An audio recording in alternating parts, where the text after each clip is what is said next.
number 8 on the review, they want our final answer to be in standard form. But we're not going to worry about that until we actually have an equation. I like to write them, in this situation, I'm given the slope and I'm given a point. So the first thing I like to do is I like to set up the point slope format, which is y minus y1 equal to the slope times x minus x1.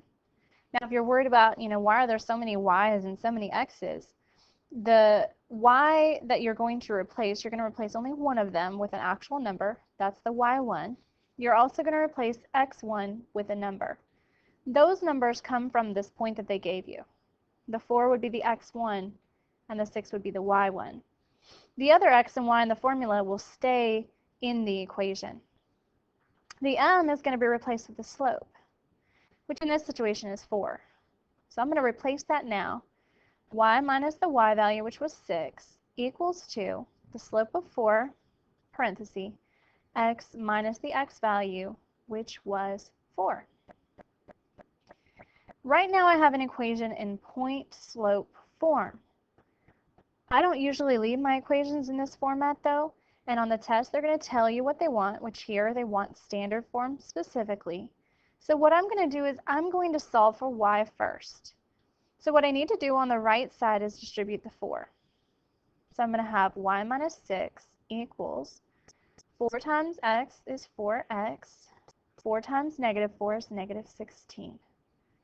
Now I'm going to get the y alone, and then I will have slope-intercept form, which is another one that they ask for often. So that'll be 4x. Negative 16 plus 6 is negative 10. Right now I have slope-intercept form. If they had asked me for slope-intercept form, I would be done. But since they asked me for standard form, I only have one more step. Remember that standard form is this format, ax plus by equals c. Now, your answer should not have a, b's, and c's in them. A, b, and c all just represent whole numbers. So what I need to do, right now I don't have any fractions, so I do not have to worry about the whole needing to have whole numbers issue.